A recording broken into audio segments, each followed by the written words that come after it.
बहुत पुरानी बात है। एक छोटे से गांव में अर्जुन नाम का एक युवक रहता था।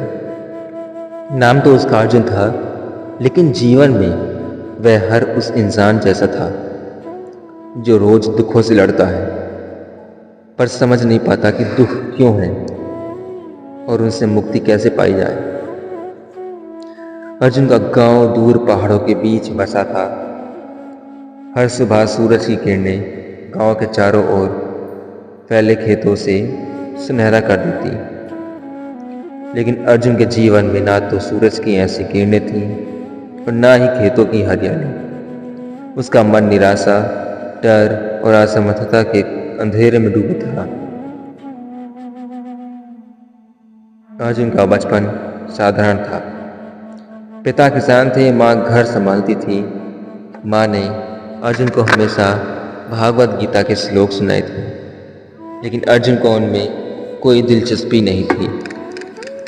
उसे लगता था कि किताबों और श्लोकों से पेट नहीं भरता और ना ही दुख दूर होते। समय बीता गया, पिता बूढ़े होते गए, खेतों पर कर्ज चढ़ गया। बारिश ने साथ छोड़ा तो फसलें सूख गईं। एक दिन पिता ने कर्ज के बोझ से परेशान होकर गले में रस्सी डाल ली। माँ ने आंखों के आंसू बहाते बहाते दम तोड़ दिया। अब अर्जुन अकेला था, अकेला और दुखी। गांव में रहकर अर्जुन को लगता कि दुख कभी खत्म नहीं होंगे। उसने सुना था कि शहर में बड़े बड़े काम होते हैं, खूब पैसे मिलते हैं। उसने भी गांव छोड़ दिया और शहर की बस पकड़ ली। शहर में अर्जुन ने एक फैक्ट्री में काम शुरू किया। 12-12 घंटे काम करता, फिर भी मालिक की डांट खाता। तनख्वाह इतनी कम कि मुश्किल से पेट भर पाता। गांव के कर्ज अब भी उसके सिर पर थे। माँ बाप के सामने उसकी नींद में आकर उसे कोसते। एक दिन काम पर जाते जाते उसे सड़क किनारे एक वृद्ध साधु दिखे। साधु के चेहरे पर ऐसी शांति थी कि अर्जुन कुछ देर के लिए उन्हें देखता रह गया। साधु मुस्कुराए, मानो उसके मन की बात जान गए। रात को फैक्ट्री से लौटते हुए अर्जुन फिर उसी जगह गया। साधु अब भी वहीं बैठा था। अर्जुन ने हिम्मत कर उससे पूछा, बाबा, आप यहाँ बैठे क्या कर रहे हो? आपको कोई दुख नहीं? साधु ने आंखें खोली, उनमें करुणा झलक रही थी। बोले, दुख तो सभी को है बेटा, लेकिन दुख का असली कारण जान लो तो दुख नहीं रहता। अर्जुन चौंका, क्या मतलब? साधु ने मुस्कुरा कर पूछा, तू भागवत गीता पढ़ता है? अर्जुन ने हंसकर कहा बाबा, पेट भरूं या गीता पढ़ूं? साधु बोले, पेट भरना जरूरी है, लेकिन अगर दुख को मिटाना है तो गीता पढ़नी पड़ेगी। गीता सिखाती है कि दुख किसे कहते हैं और उनसे मुक्ति कैसे मिलती है। साधु ने झोली से एक पुरानी भागवत गीता निकाली।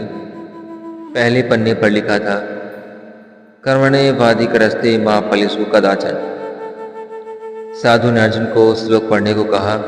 अर्जुन ने पढ़ा, कर्म करने में ही तेरा अधिकार है, फल पर नहीं। साधु बोले, तेरे सारे दुखों की जड़ यही है।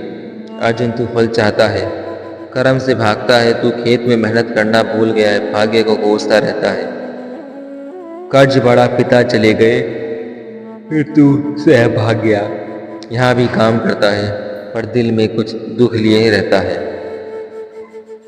क्योंकि मन पल में भटकता है। कब मिलेगा पैसा, कब खत्म होगा कर्ज? अर्जुन की आंखों में पानी आ गया। उसने पहली बार समझा कि उसके दुख का कारण उसका मन था, हालात नहीं।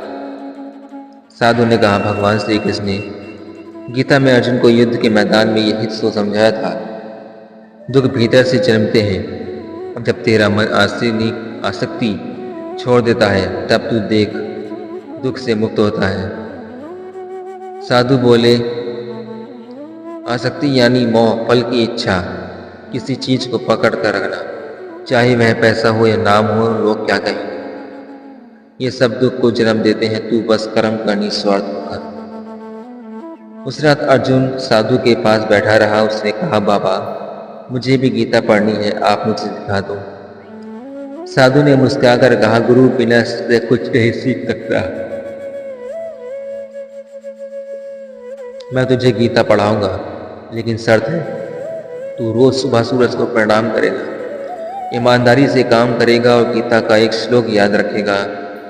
अर्जुन ने सिर झुका दिया। अगले दिन से फैक्ट्री पे काम पर जाते वक्त भी वह मन में ही श्लोक दोहराता। धीरे धीरे उसके मन का बोझ हल्का होने लगा। फैक्ट्री में वह अब पहले से ज्यादा लगने लगा था, मन से काम करता।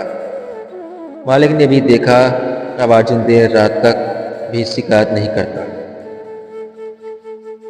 एक दिन मालिक ने उसे बुलाया, अर्जुन, तू बहुत मेहनती है, मैं तुझे सुपरवाइजर बना रहा हूं। अर्जुन की आंखों में आंसू आ गए। दुख अब भी थे, कर्ज अब भी था, लेकिन उसे समझ आ गया कि दुख से डरना नहीं, उनसे सीखना है। कुछ महीने बीते। अर्जुन ने गांव जाकर कर्ज का थोड़ा हिस्सा चुकाया।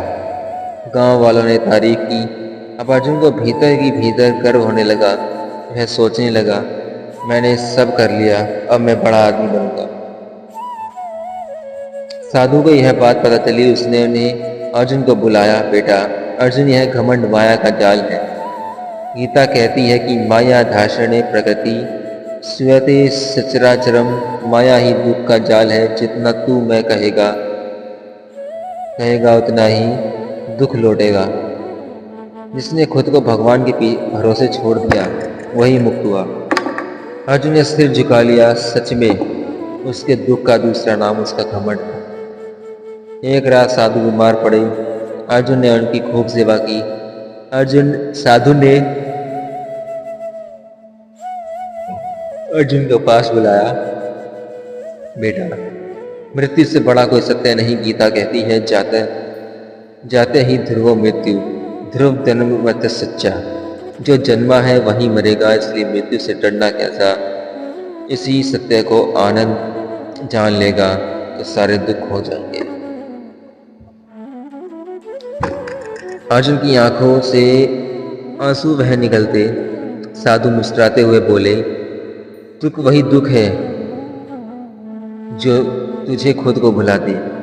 गीता पढ़ता रहा, कर्म करता रहा, फल भगवान को सौंप दे। यही दुखों का करसार है।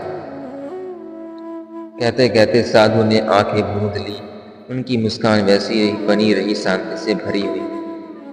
साधु के जाने के बाद अर्जुन ने गांव लौटकर अपनी बची जमीन पर मेहनत शुरू कर दी। उसने फैक्ट्री से कमाए पैसे से कर्ज चुकाया, खेती में नई तकनीक लगाई।